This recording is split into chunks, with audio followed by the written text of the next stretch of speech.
अब बिहार में ही सीधे रुख करेंगे पटना और जानेंगे कि वहां पर आज क्या कुछ खास गतिविधियां हैं। तो आपको बता दें कि पटना में आज दो राजनीतिक दल अपनी ताकत दिखाएंगे।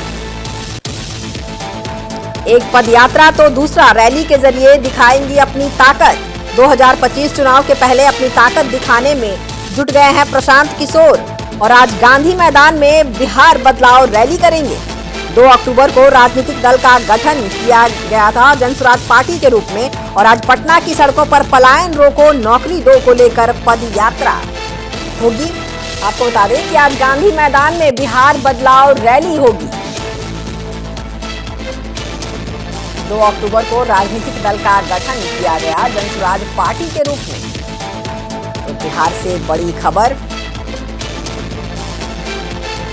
आज पटना की सड़कों पर पलायन रोको नौकरी दो को लेकर। जी बिल्कुल, तो इस पर ज्यादा जानकारी के लिए जुड़ेंगे पटना से हमारे संवाददाता कृपाशंकर से। जी कृपाशंकर, पटना में आज 2 राजनीतिक दल अपनी ताकत दिखाएंगे, एक पदयात्रा के जरिए तो दूसरा रैली के जरिए, क्या कुछ जानकारियां हैं? देखिए, 25 का चुनाव है तो कहीं ना कहीं ताकत दिखाने के तरीके से कोशिश हो रही है। एक तरफ जहां कांग्रेस की तरफ से पदयात्रा 16 मार्च से ही निकाली गई, कल जो 26 दिन है और आज जो 27वां दिन जो है पदयात्रा की समाप्ति हो रही है, उसमें बड़े बड़े चेहरे भी कांग्रेस के जो है शामिल हो रहे, जिसमें सचिन पायलट जो राजस्थान के पूर्व डिप्टी सीएम है वो भी पटना पहुंच चुके हैं। 11 बजे इसी करेंगे, उसके बाद से पदयात्रा शुरू होगी और ये पदयात्रा सीएम आवास का घेराव करने भी जा सकती है। कहा जा रहा है कि सीएम आवास तक ये जाकर के ज्ञापन सौंपने की कोशिश करेंगे। हालांकि प्रशासन की तरफ से पूरी तैयारी है कि इनको पदयात्रा सीएम आवास से पहले ही रोक लिया जाए। वहीं दूसरी तरफ बात करें जनसुराज की, तो जनसुराज पार्टी अभी नई लॉन्च हुई। 2 अक्टूबर को ही पार्टी का गठन किया गया और पार्टी का गठन होते ही कई चर्चा होने शुरू हो गई कि जिस तरीके से उसी दौरान उन्होंने कह दिया था कि शराबबंदी जब हमारी सरकार बनेगी तो खत्म कर देंगे, उसको लेकर के कई बार विवाद हुआ। लेकिन फिर से एक बार प्रशांत किशोर जो है एक बड़ी तैयारी कर रहे हैं और पटना के गांधी मैदान भरने की तैयारी है और हर जिलों से जो कार्यकर्ता है वो अपने घरों से निकल करके पटना के गांधी मैदान पहुंच रहे हैं। तस्वीरें भी मैं आपको जिस तरीके से वहां पर जो है कुर्सियां लगाई गई है, तमाम व्यवस्था किया गया, तो कहीं ना कहीं कहे तो एक ताकत दिखाने की कोशिश है 25 चुनाव से पहले। जी 16 मार्च को चंपारण से जो पदयात्रा निकली थी वो भी पटना पहुंचेगी, उसके बारे में क्या कुछ जानकारियां हैं? देखिए, 16 मार्च से जो पदयात्रा है वो कल ही पटना पहुंच गई है, लेकिन आज जो पटना का जो मेन शहरी इलाका है वहां पर आज पदयात्रा होगी और सीएम आवास का घेराव करने के लिए सीधे कन्हैया कुमार ने कहा कि हम लोगों ने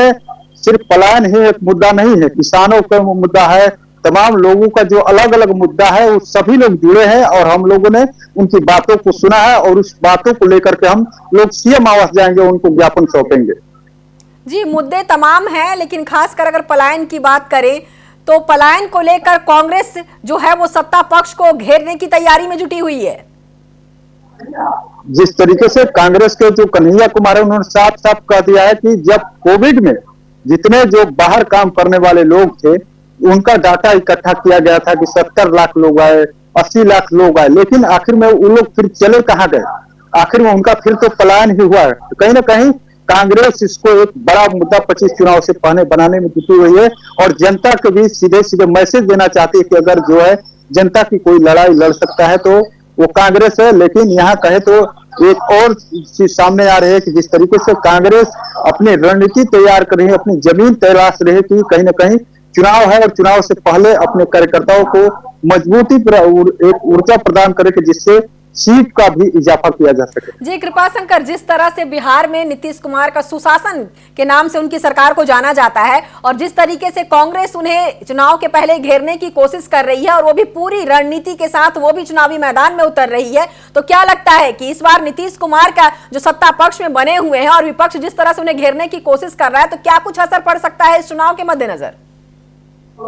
देखिए, विपक्ष लगातार अपनी कोशिश कर रहा है, चाहे क्राइम की बात करें, लगातार तेजस्वी यादव भी क्राइम बुलेटिन जारी करके लगातार सवाल खड़े कर रहे हैं। वहीं पलायन एक बड़ा मुद्दा है,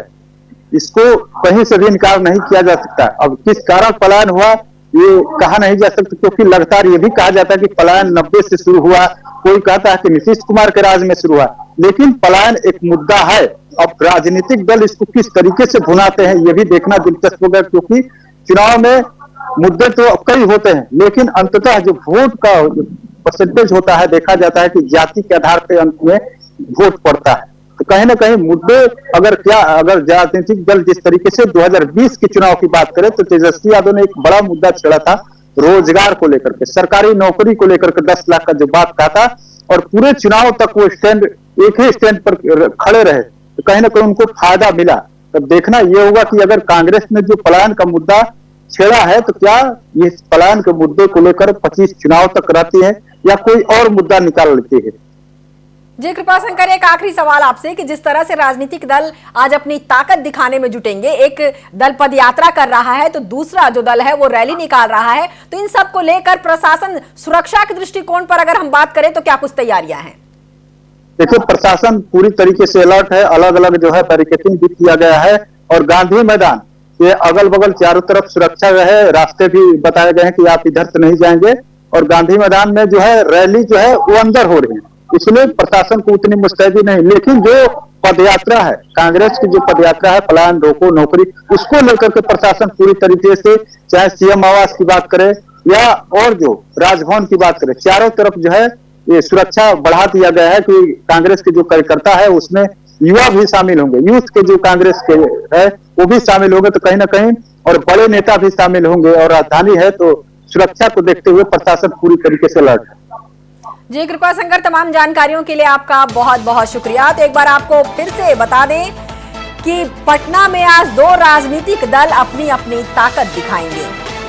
एक पदयात्रा तो दूसरी रैली के जरिए दिखाएंगे अपनी ताकत। 2025 चुनाव के पहले अपनी ताकत दिखाने में प्रशांत किशोर भी जुट गए हैं और आज गांधी मैदान में बदलाव रैली करेंगे। 2 अक्टूबर को राजनीतिक दल का गठन किया जनसुराज पार्टी के रूप में, और आज पटना की सड़कों पर पलायन रोको नौकरी दो को लेकर पदयात्रा है। बता दें कि कन्हैया कुमार, राजस्थान के पूर्व डिप्टी सीएम सचिन पायलट और कई कांग्रेस के नेता पदयात्रा करेंगे। 16 मार्च से चंपारण से निकली पदयात्रा कल पटना पहुंची और मुख्यमंत्री नीतीश कुमार को ज्ञापन देने कांग्रेस के नेता पहुंचेंगे। चुनाव के पहले पायलट जो है पलायन को मुद्दा बनाने की कोशिश में कांग्रेस जुट गई है।